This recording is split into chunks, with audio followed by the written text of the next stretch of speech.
Are you looking for valuable business advice to reach that 7-figure revenue mark?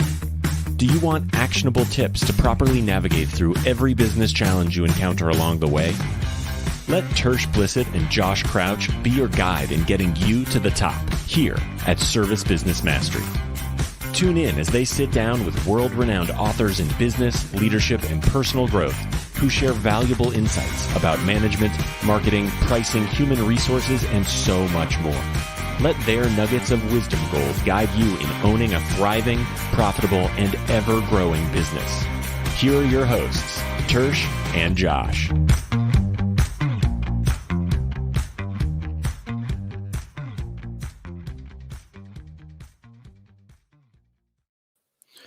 What's up, everybody out there in Facebook world and podcast world? So as you can tell, Josh isn't here. He's having a little bit of technical difficulties. So I'm rocking this one solo here, but I'm excited to talk to Gene. We've known Gene. I've known Gene for a long time now, but I believe this could be the first time he's actually been on the podcast. I know I've asked a lot of questions and he's helped me out a lot, but we're going to talk a lot about today.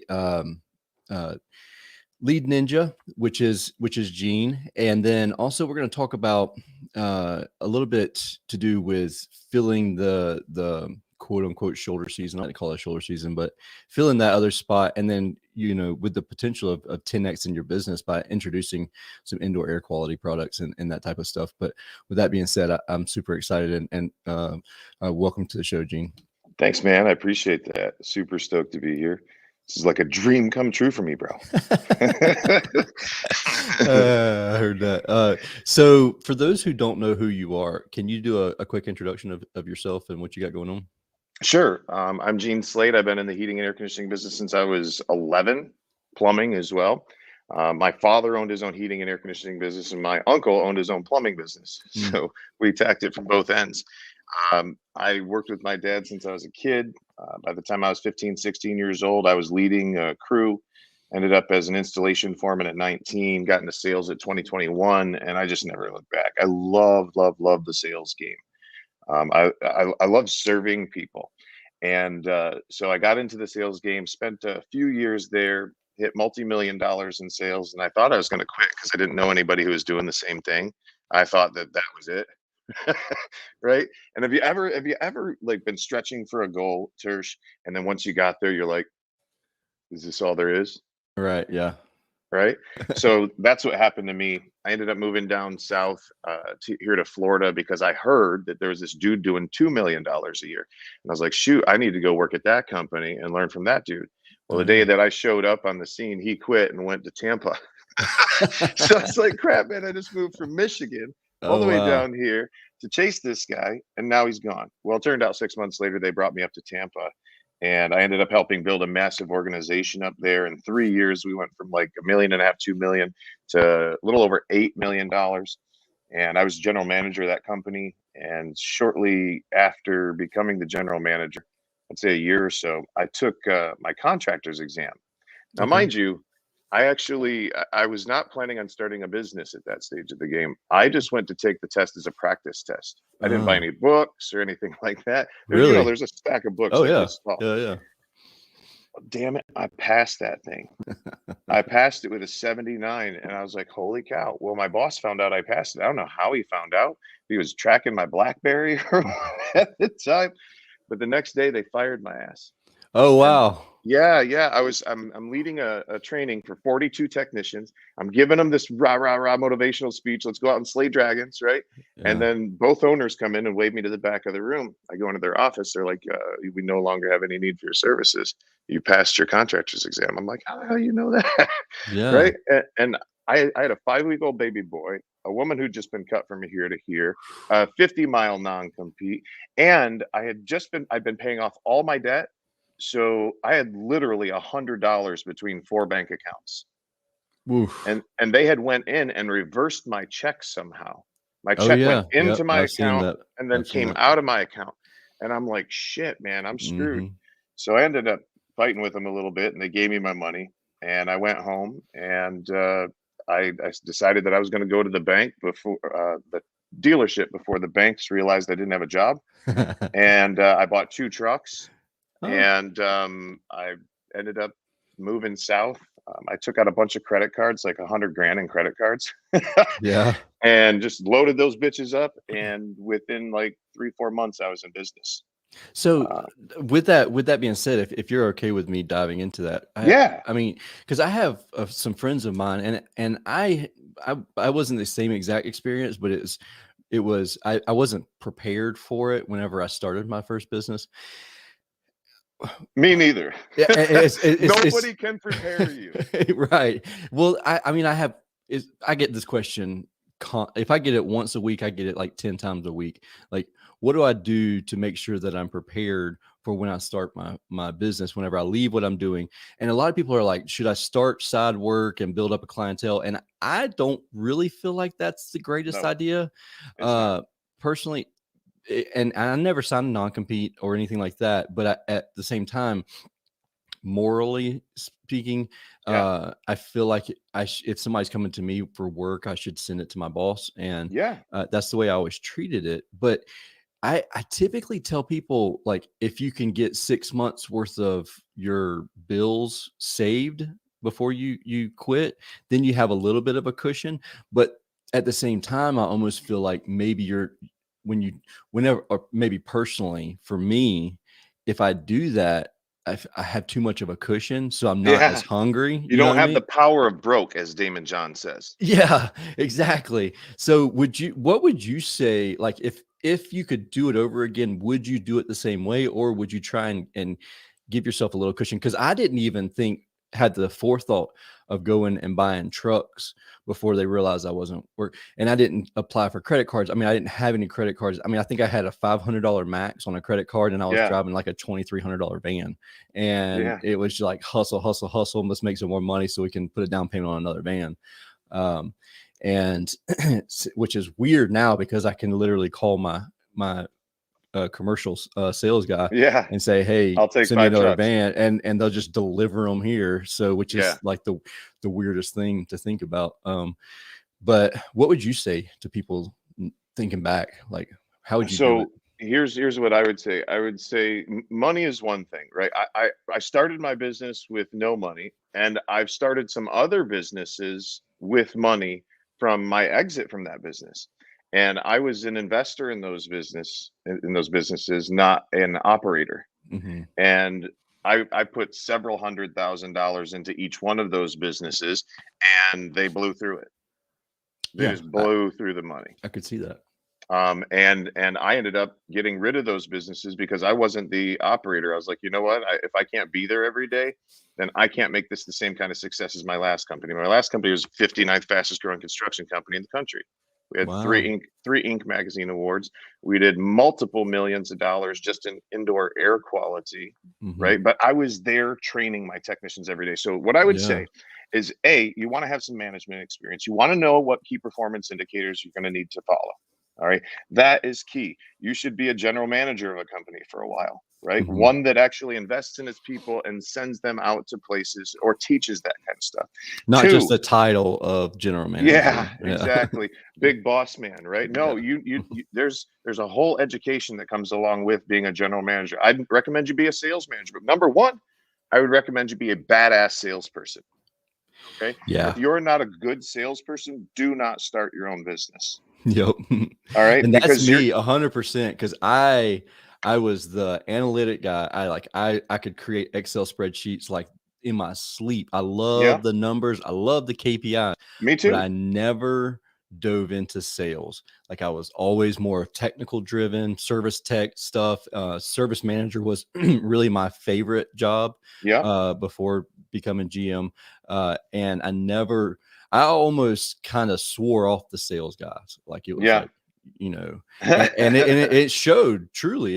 It showed whenever I got out, because that's the first thing I had to learn. Like, I had to learn, Sandler sales. I went through all these.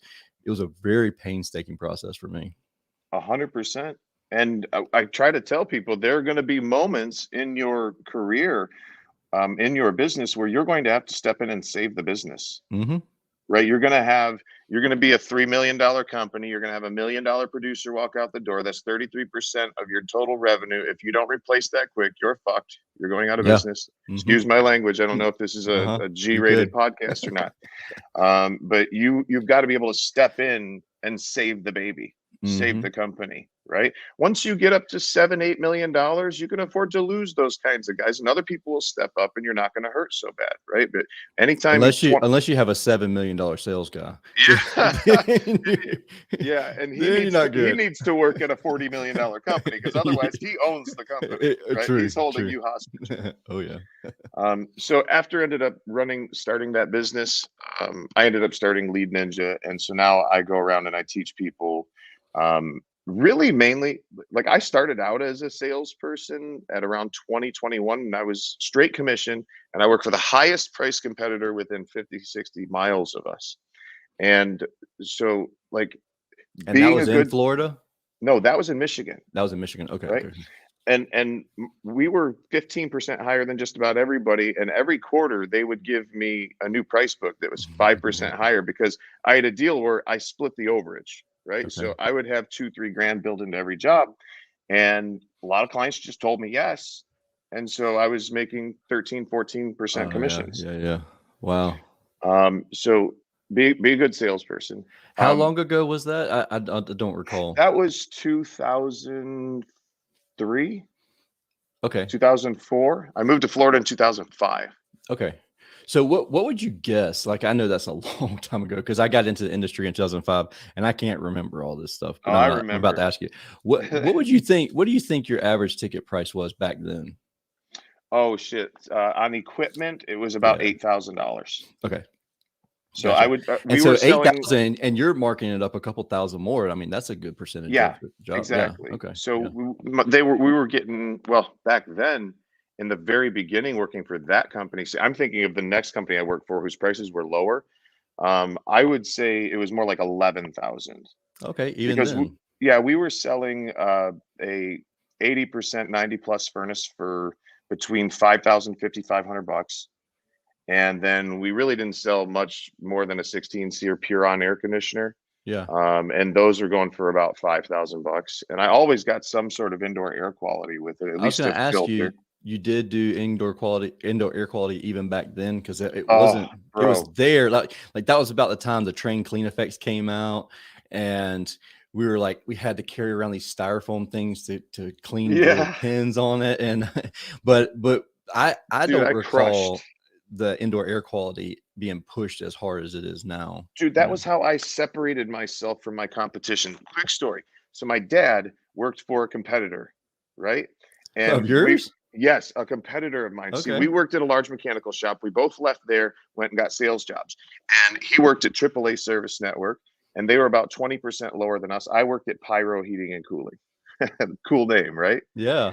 And so I was constantly competing against my father, because we were in the same publications. And so I would go out there, and he would go out there, and we'd find out that we were competing against each other. And he would say shit like, "Why would you want the student when you can have the teacher?" Yeah. Like, I taught the kid everything he knows. Right. That's hilarious. That makes for a great Thanksgiving conversation. Yeah. Well, and so I was like, all right, how do I beat him? So I started doing load calculations, and he couldn't figure out what the hell I was doing. And I had this brochure that would show people, listen, the EPA says that you should not use a contractor that does not provide you with a load calculation prior to doing the work and prior to quoting you a job. And so he started stepping on these landmines, right? Boom, boom, boom. I'm blowing him up. And then he figured out I was doing load calculations, and I'm doing them manually, right? So he goes out and gets his tiny little machine, right? Spits out this paper. I'm like, shit. Now what do? I'm climbing through attics. He's not climbing through. I'm crawling through crawl spaces. He's not crawling through.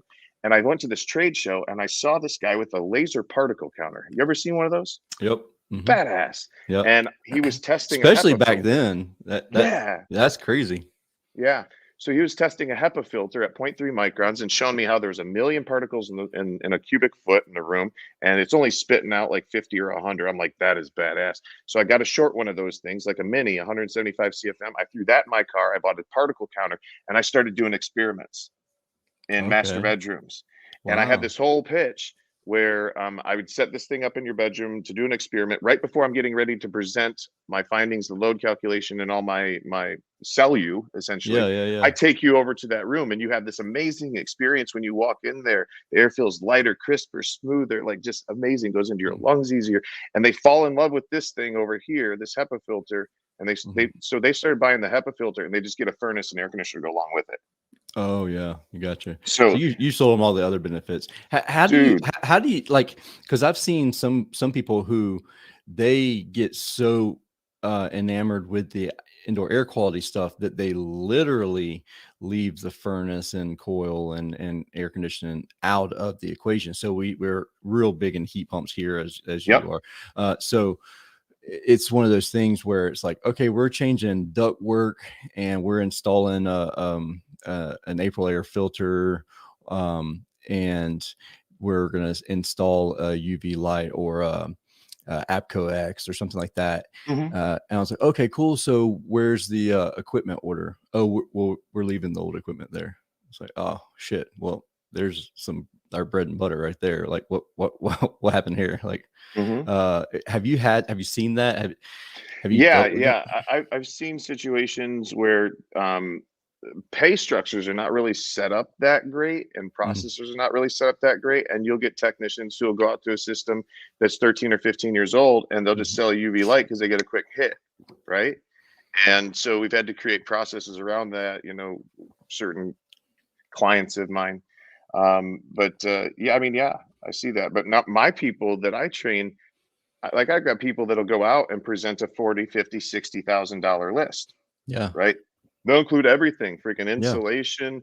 They're going to include a water heater. They're going to include water treatment, air treatment, ductwork. I mean, that's top of the line. Like, you don't have to worry about this anymore for 10 years at least, Yeah. And you don't have to bash that through the customer's head. But I mean, it's surprising when you give clients an opportunity to have something really nice. It's amazing how often they take you up on it, especially if you're not pushing, and especially if you know how to establish a need for all of it. And get them to actually want it, right? That's an art form. Yeah, I agree with that 100%. And not only that, it's when you do present the $50,000 option, the $19,000 options a lot less. It seems so cheap, right? It seems so cheap. Yeah, 100% right. Yeah. So Lead Ninjas explain the company, because when I hear the name, I think of like leads coming in, like digital marketing, but that's not what you do, is it? Well, we do some marketing, right? Okay. But it's different than anything anybody else does. I actually have a 27-page script for the radio. It's a 1-hour talk show that I do on conservative talk radio. And I only do it in bigger areas, right? You got to have at least 1 million people in your area. Oh, that's a big area. And there's only like 70 or 80 different cities in the country that would qualify. And that brings in new tune-up customers, maintenance customers. That's how I started my business, actually. I went on a 2-hour radio show. That was what I was doing in Tampa. I had no leads, right? Knew nobody in Southwest Florida, because I moved 120 miles south in order to start my business. So you didn't have family down there or anything? You just... No family in Southwest Florida. We had some family about 40 miles north of there, but I mean, but even 40 miles was a long ways away. Yeah. For contacts when you're doing air conditioning. Yep. So I ended up moving down here, ended up getting a 2-hour radio show, 2 hours of talk radio on like a Rush Limbaugh type station. Yeah. And I just got on and started talking about maintenance, and I spent like $1.3 million on radio shows with that company. Wow. About 600,000 of which didn't work. Right? Test and measure. But I finally ended up finding what worked, and I duplicated it on like 12 stations, and we were getting like 3,000 new customers a year coming through the door. Wow. So when I started Lead Ninja, I sold my other business. I have a non-compete. I'm not moving because I got kids. And I'm like, shit, what do I do? And I said, you know what? I'll just go ahead and sell my radio show all over the country. Okay. And so that's what I started doing. And I had contractors paying me 6 figures for this radio show that I would record once and then just replay. Like, it was just phenomenal. And it would just crush it for them. But the problem was that their technicians weren't closing the deals. Right. Yeah. So What is your average that's ticket my on thing. maintenance? Well, that's why my conversation that I have with our team is like, I can give these things away, and like I could literally give it away for free if it's going to convert. But if it's not going to convert, and they'll see like a $299 a year maintenance agreement or whatever, and they're like, it's $299. And I'm like, yeah, that's for 2 visits. And we've done like the one truck exercise. We know how much it costs you to pull in the driveway. So Yep. you know how much you have to leave that house with a minimum amount or an average, across the day. But you know what you can't leave with $89 worth of ticket. No, Yeah, it's more than what that's you're a getting zero paid. ticket. That's a 100 the zero ticket all day long. I mean, if it's less than $200, you're losing money on the job. Yeah. So it's one of those things where getting that mindset across, and it's heart wrenching because I've been the guy that has been like, all right, we have 1,000 maintenance customers. We got to get them all booked, and let's just get them booked and slinging maintenance. Yep. They're doing 6 maintenance calls a day, 7 maintenance calls a day, 10 maintenance calls a day, and they're not converting anything. There's no quote Well, unquote they're not going to upsells or convert running. offers. They're not No, going to no, convert no. running 6 a day. No, I agree 100%. I 3 think that they maybe. need to be 3. Yeah. And, but the challenge that I face is whenever they're doing the 3 calls a day, and then they come with 3 $0 tickets. Yeah. And it's like, oh, you got to get to the house. Like, Well, some yeah, of it's a you're done at noon. mindset, right? They think that these maintenance calls are not good calls. Yeah, 100%. I agree, 100%. And It took me a yeah. while to grasp that concept. It wasn't something that I was really even taught whenever I was a service tech at all. It was always just clean the leaves out of the bottom of the condenser and Yeah. make sure they have a cool cap. If they don't have a cool cap, offer a cool cap. And if they don't, and then, go to the next call. That's what I was taught. So because that was my style of marketing, and that was all I did was market tune-ups, I got really good at learning how to sell on tune-ups. Yeah, you got to. Right. And here's a fun fact. We didn't even sell air conditioners for the first 2 years. So no AC system change outs. No, I was what an were you indoor doing? air quality and Okay. maintenance company. That was it. Like we literally did not sell our first air conditioner for 2 years. Do you feel like that people found some trust that you weren't Hell going yes. to? Okay. Yeah, Because you well, like offered it that even way. in the beginning, our slogan was, "We don't sell air conditioners, we just make yours run better." Well, I will tell you in today's economy, and when I say today, I don't mean like the past 10 years, the next 10 years. I mean literally today's economy with the shortage of equipment and the long drawn out process of getting equipment if Yeah. you don't have a stockpile. So I know some people who are changing their mindset and the way they're doing things to let's get your system operating longer. Yeah. And so they're just going after that whole marketplace. And I don't think that's a bad idea. Listen, it's very good cash flow. All right. It's done in a day, right? You're in and you're out. And look, you can make a list to restore their system to factory fresh condition. And if they don't like that list, they will say how much is a new one. Yeah. Right. And then you say something like this. Why do you want a new one?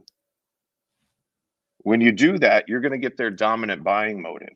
They're going to tell you why a new one. Mhm. Right. This is very, very important for you technicians out there. But build that list and get them to say how much is a new one. Why do you want a new one? Well, because this one's old and it's inefficient. I agree with you. It's old. It's inefficient. The parts are hard to come by when we can find them. They're expensive. You be Yeah. without air conditioning overnight or longer. I mean, that's classic old school sales training there. Yeah. So tell me this. I know there's somebody out west that's used your training, and I didn't ask her because I didn't even think about it. So I don't want to say her name or anything. But she doesn't do any sales of systems, and all she does is indoor air quality stuff. You're talking about Coral? Yeah.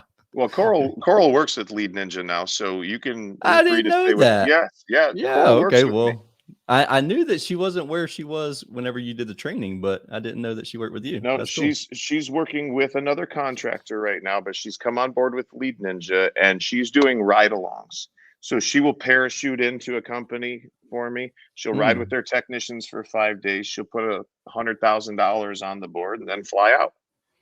That's wild, dude. And yes, she does sell equipment, but what you're Okay, she referring does. to is she was making $300,000 a year without a equipment book, just in indoor air quality. Yeah. Yeah, I Yeah, remember it was crazy numbers. she was crushing. And I remember the first month she did $100,000 in IAQ. It was within her first couple of months of actually being in the field. She came from CSR position, went to my class, then boom, went right out in the field and just took off. Now, how much was she selling a month? Do you recall? It was escalating so fast, Tersh. Like she's sold $400,000, $500,000 months. Oh, Like really? it's common. She's a $4-5 million salesperson. That's wild, dude.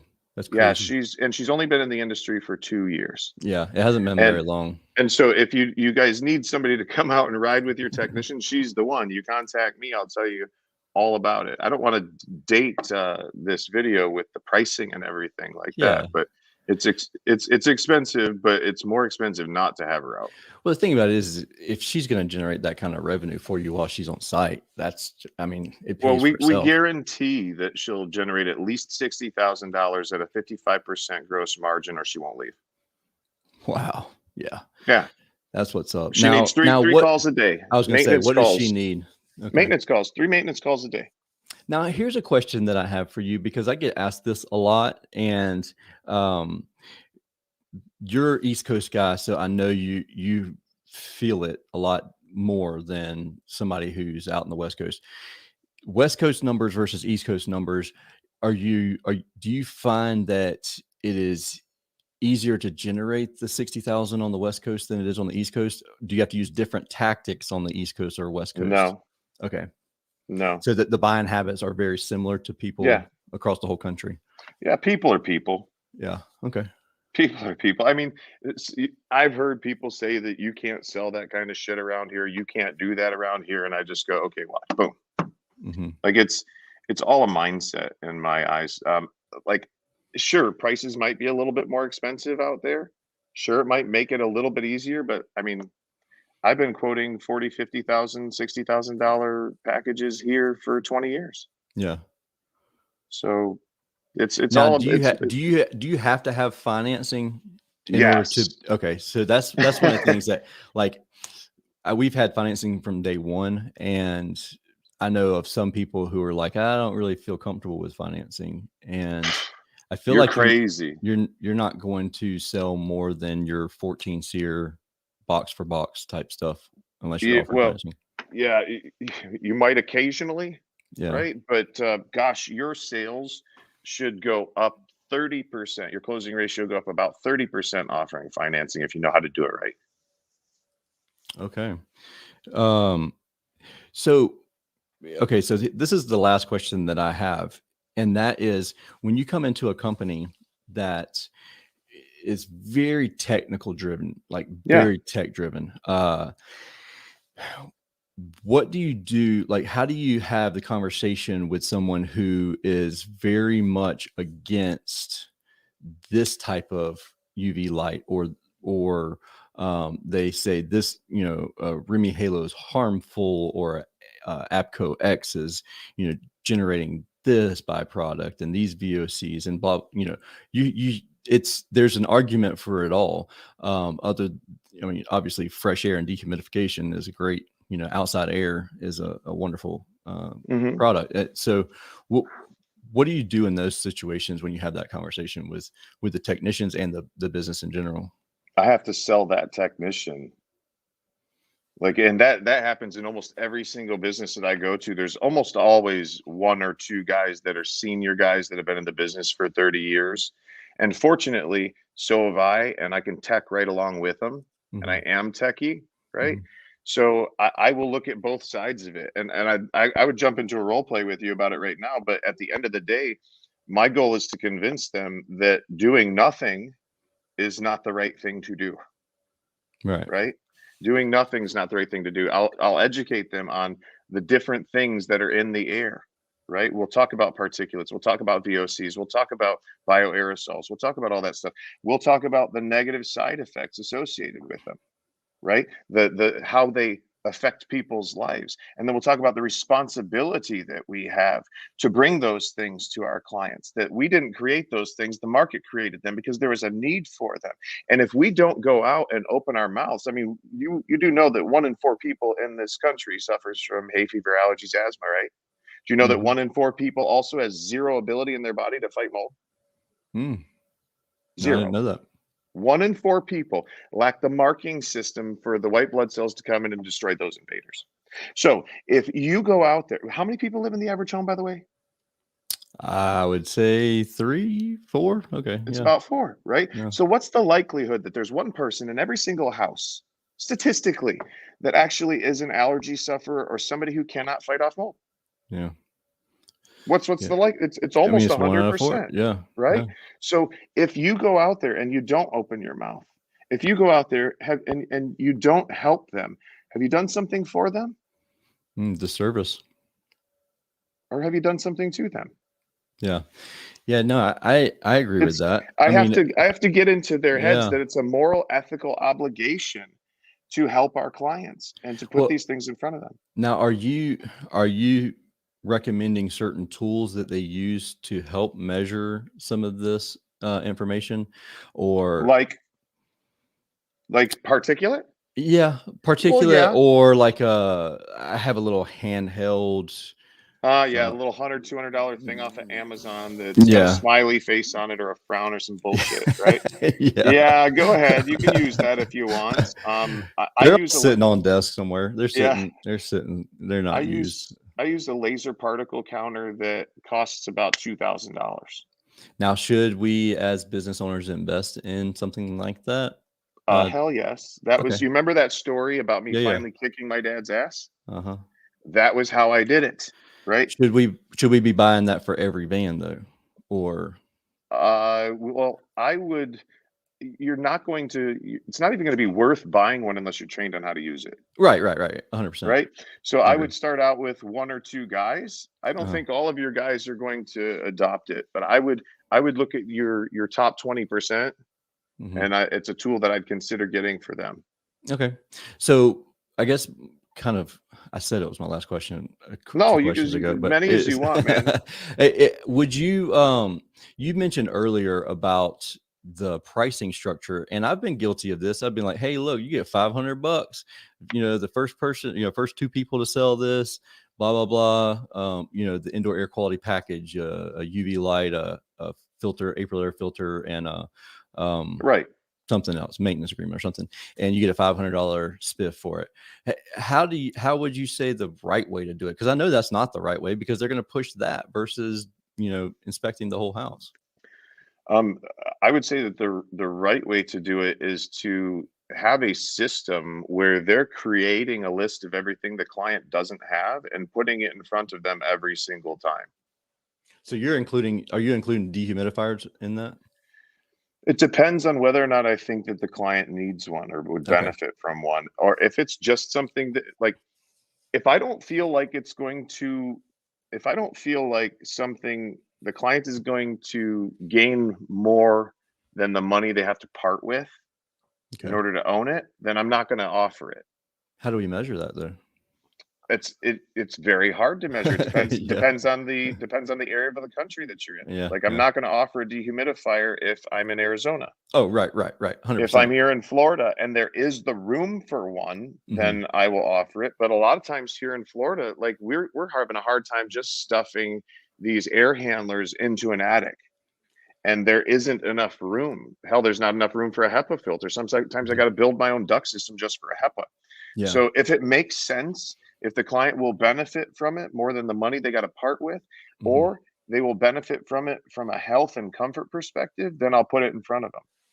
But Yeah, so I find that, especially talking with a lot of people in the industry, we do it every Wednesday here, but if I can bring fresh air in using a dehumidifier, like the Santa like an Fe's, ERV or something like that. well, the Santa Fe dehumidifier that's got the big the big one that goes in the return, and then a 6-inch that brings in fresh air, outside Yep. air. And so then you're positively pressuring the house, I like that. I slightly. love a positive pressure ventilator. And so, and then you're dehumidifying at the same time. Yep. Where here we're right on the coast in Savannah, and so it's Okay. muggy all the time. And Yeah. so a dehumidifier is kind of a no-brainer for us. Hell yeah. I mean, and I would be definitely talking about the highest end systems that we have in Mhm. that area there, because they just wring the humidity right out of the air. I mean, we can dehumidify independently of cooling many times. Yeah.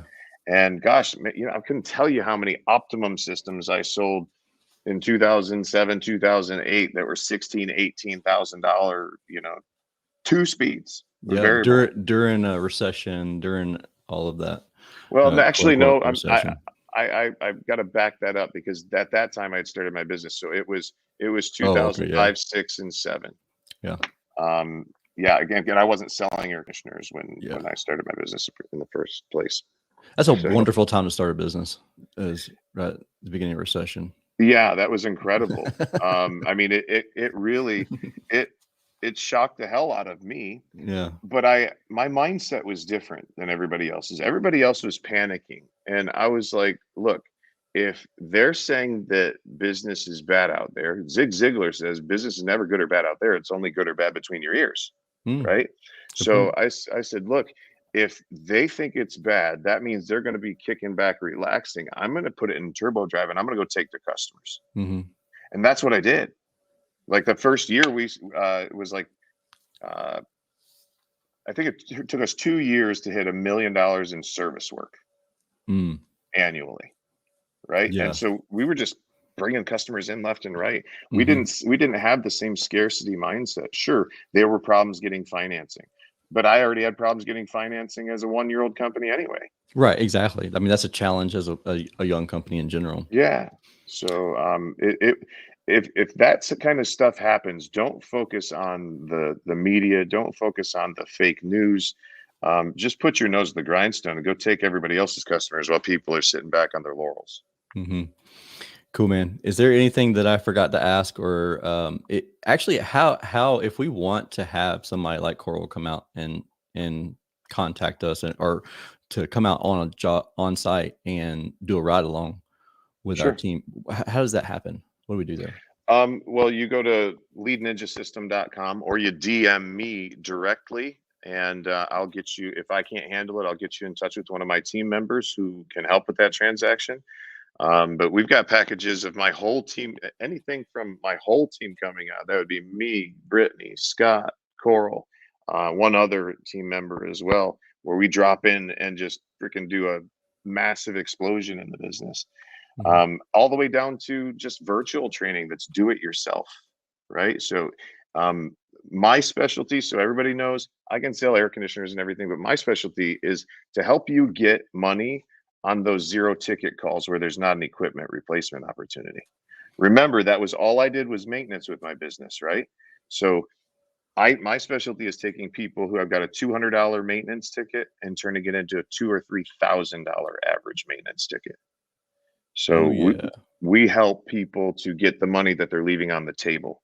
As contractors, we're only scraping off about a third of what's there for us, and we're turning around and walking away. Does that have to be set up before we get there? Like, is this a process that starts with marketing, CSR, dispatcher, then the service tech actually does the close, or is this something where you can Typically, bring in a service tech, and with the client not having the knowledge of everything that you offer, and then the service tech can still close it? yes, we can do that. And we Okay. make shit up on the spot when we need to. Like Okay. we have clients who their prices are too low and we can tell immediately. So we throw 3 grand on there, Okay. and we show them, look, it's not the price. If you can't sell it for 15 grand, you can't sell it for 5 grand. It's got nothing to do with that. Gotcha. Right. So yeah, we can, the best and most effective way to do it is a more expensive way, and that is to start out with our sales training, right? Mhm. For the entire team, maybe an on-site with me, or get into my paid mastermind where on Tuesdays and Thursdays I meet and do live coaching one-on-one with people.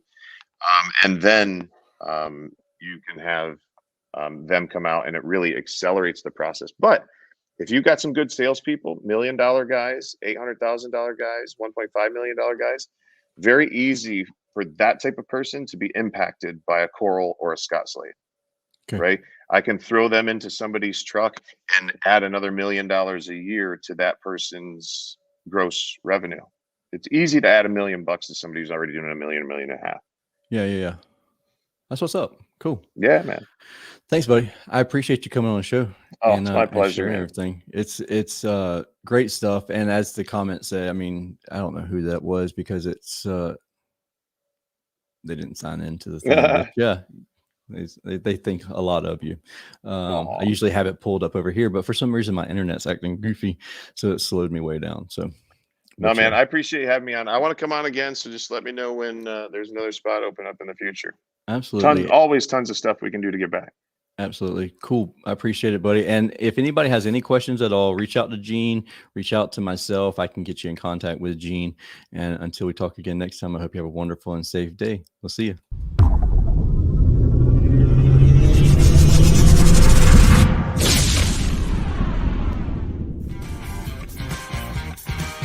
Thank you for listening to this episode of Service Business Mastery. Now that you are equipped with essential business advice from this impactful conversation, you are one step closer to becoming the successful owner of your dreams. If this episode has been helpful to your business journey, don't forget to subscribe to the show, leave a rating, and share it with other owners as well. Visit servicebusinessmastery.com to learn more.